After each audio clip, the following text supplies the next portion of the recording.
자, 최근 신용융자가 급증하고 있다라는 소식이 계속 이어지고 있습니다. 자, 사상 최고치에 이르는 신용융자는 급기야 매일같이 신용융자 잔고를 늘려가고 있고, 결국 증권사에서는 더 이상 신용융자를 할 수 없는 지경에 이르면서 신용융자 중단 사태까지 벌어질 정도입니다.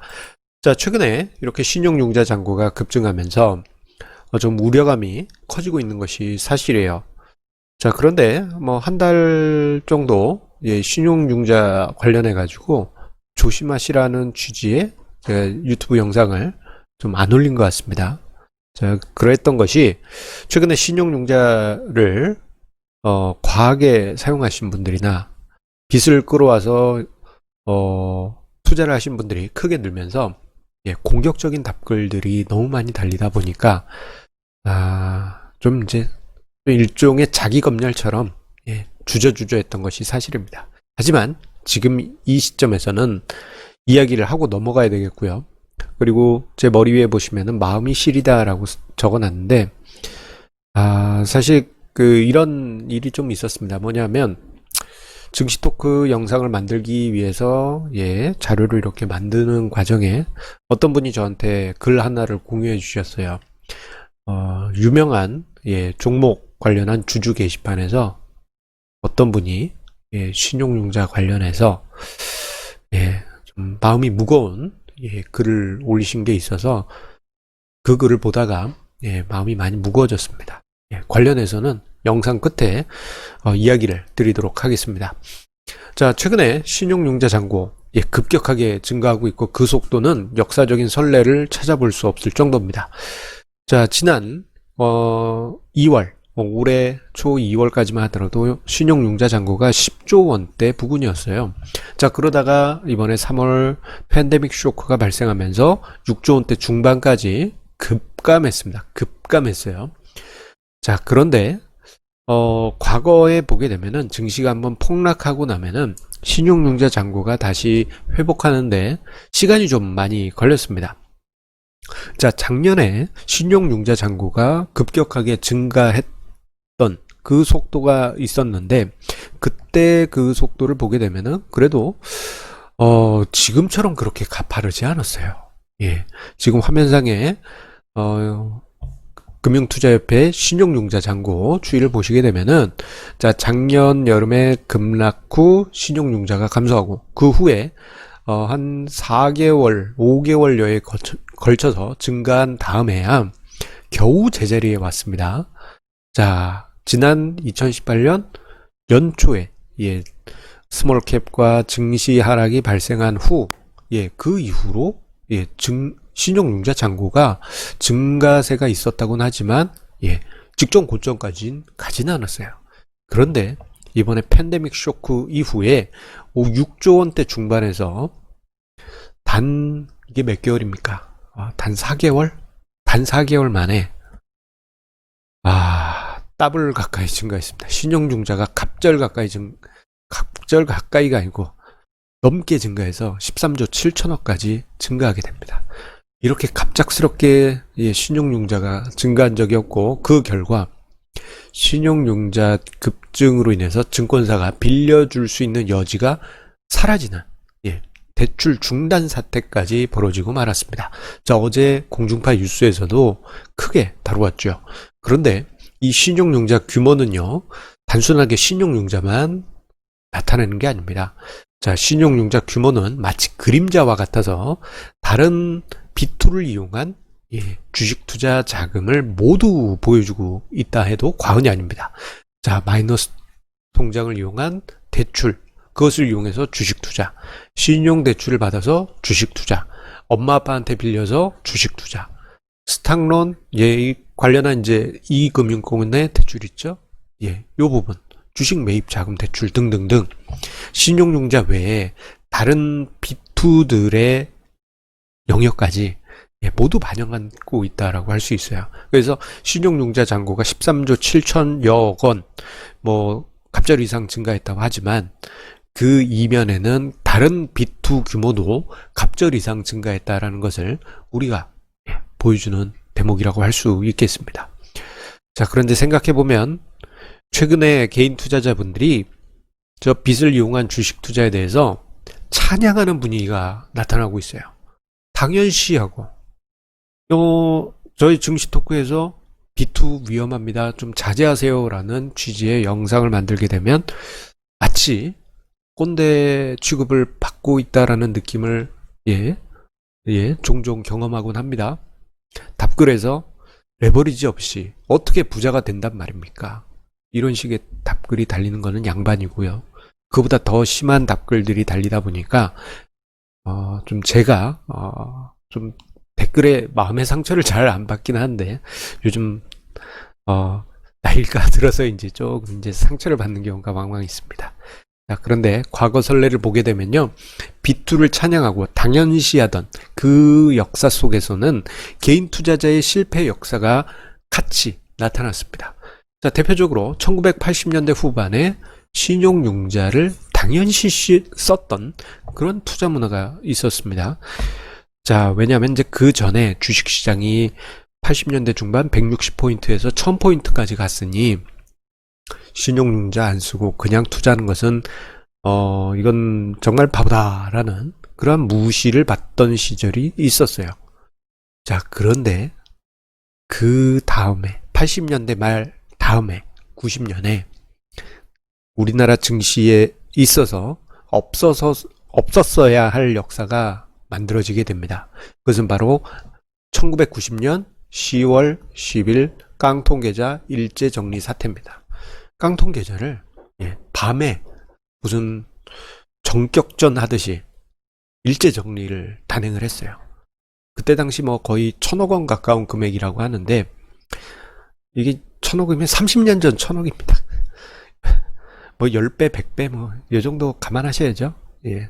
엄청난 규모의 신용융자 일제정리, 깡통계좌 일제정리가 발생하면서 그때 당시 서울에서는 한 집 걸로 한 집씩 주식 투자로 큰 손해보거나 파산하는 집들이 생겨났습니다.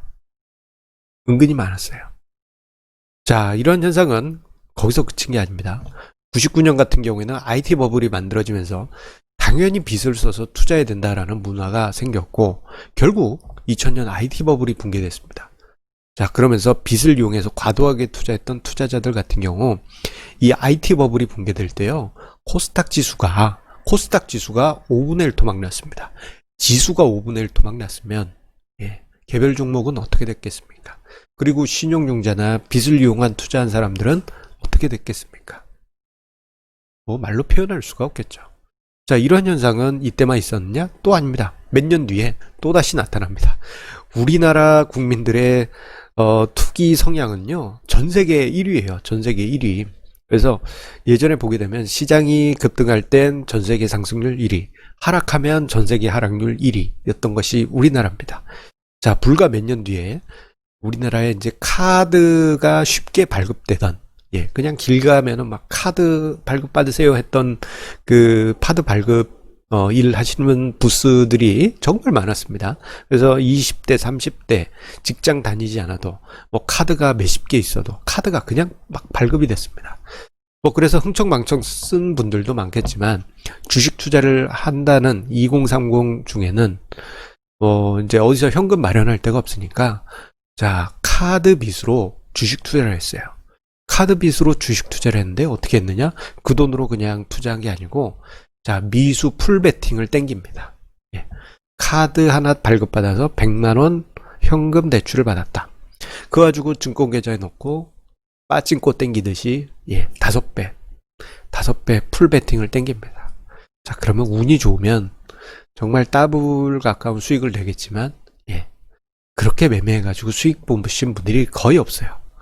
결국은 자, 손실만 쌓이면서 나중엔 카드 대란의 원인 중에 하나가 주식시장에서 만들어집니다. 자, 그때도 카드빚 안 쓰면 바보 취급 당하던 시절이었어요. 카드 공짜로 발급되는데 왜 안 쓰냐, 이런 식의 분위기였고, 심지어는 이제 마이너스 통장으로 대출을 받아서 또 투자하신 분들도 많았었습니다. 자, 최근에 그런 현상이 또 나타나고 있어요. 자, 그런데 사람들이 잊고 있습니다. 불과 넉 달 전에 3월 팬데믹 쇼크 때, 자, 신용융자로 큰 자금을 투자하셨던 분들, 수십억 원대 큰손 투자자들도 엄청난 손실을 보았다라는 이야기. 사람들 다 있거나 아예 그것을 모르는 주린이 투자자분들이 지금 신용융자 잔고를 끌어올리고 있습니다.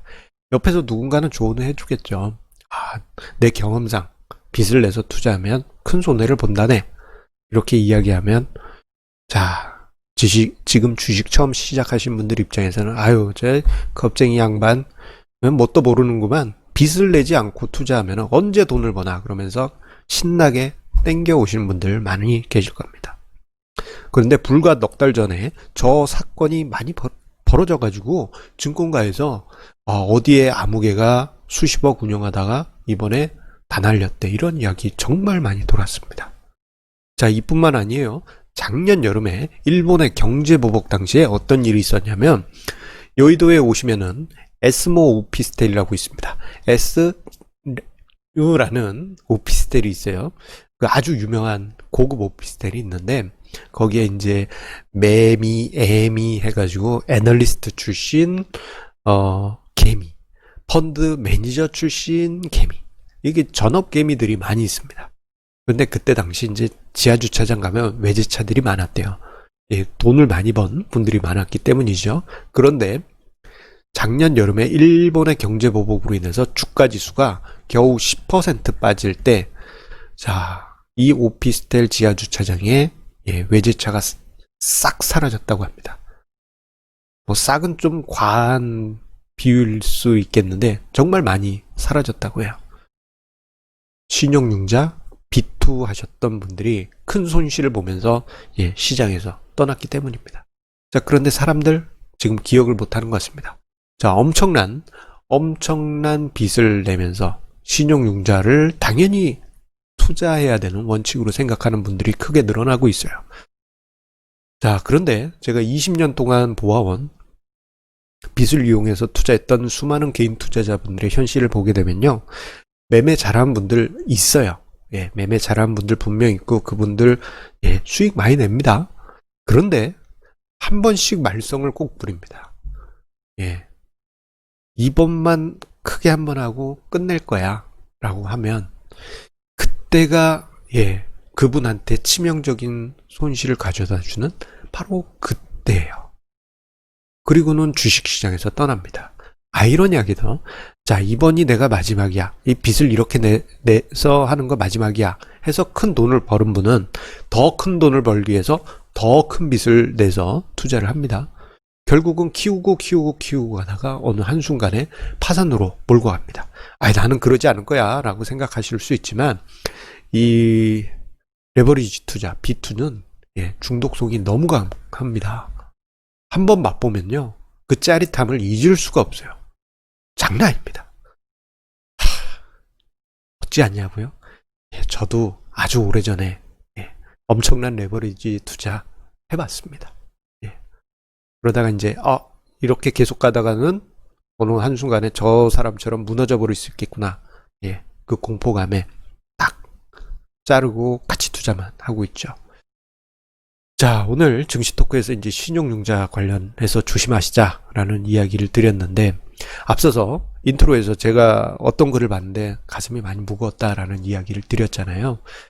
그게 이제 유명한 어떤 종목이 있습니다. 몇 년 동안 주가가 크게 상승했고 주주연합회도 강하게 형성된 어떤 종목 게시판에 올라온 글인데, 그 글을 올리신 분이 신용융자하고 빚을 과도하게 끌어와서, 거기 그냥 본인 돈으로만 한 게 아니고 이제 일가 친척 돈을 다 끌어온 다음에 그 돈을 기반으로 해서 또 신용융자 대출을 받으셨던 것 같습니다. 그리고 이제 엄청난 손실이, 거기 있는 글을 봤더니 엄청난 손실이셨더라고요. 그래서 글을 읽다 보니까 그게 단순하게 그분이 그냥 뭐라 그럴까, 한탄하려고 쓰셨던 글이 아니었어요. 글을 읽다 보니까 그게 극단적인 선택을 하시기 직전에 마지막에 쓰신 글이 아닐까 싶을 정도로 좀 글 자체가, 예, 보다 보니까 마음이 많이 무거워졌습니다. 그분한테 별일이 없길 바랍니다. 예. 그 주주 게시판 보니까 다른 주주분들이 힘내라고 이제 글도 써주고 계신데, 예, 좀 마음이 많이 무거웠습니다. 그 글 보고 난 다음에, 아유, 영상 오늘 만들 수 있을까 싶을 정도로, 예, 솔직히, 예, 마음 한구석이 많이 무겁습니다. 자, 여러분들, 빚내서 투자하지 마세요. 예. 한 번씩 주식시장 정말 엄청난 인내심을 요구할 수 있습니다. 예. 예, 그렇습니다. 자, 항상 우리 애청자님의 구독, 좋아요, 알람 설정 해주시는 그 마음에 감사드립니다. 자, 여러분들 힘내시고요. 자, 제 머리 위에 보이시죠? 네임카드? 예, 카드 하나 보이시죠? 빚내서 투자하지 마시고 자산 배분 전략, 분산 투자 꼭 지키시면서 성공 투자 이어가시기 바라겠습니다. 자, 이렇게 한다 한들, 예, 빚내서 투자하는 문화는 군중 심리다 보니까 제가 말릴 수 있는 건 아니긴 합니다. 하지만 우리 애청자님들만이라도 예, 빚내서 투자하지 마시고 장기적으로 성공 투자 생존하시면서 만들어 가시기 바라겠습니다. 자, 오늘 좀 목소리가 많이 무거웠네요. 혹시나 목소리가 너무 무거워서 조금, 예, 좀 듣기가 좀 그랬다 싶으시면은 댓글 이렇게 남겨주시면 감사하겠습니다. 자, 그러면 우리 주말 보내고 다음 주에 다시 만나겠습니다. 감사합니다.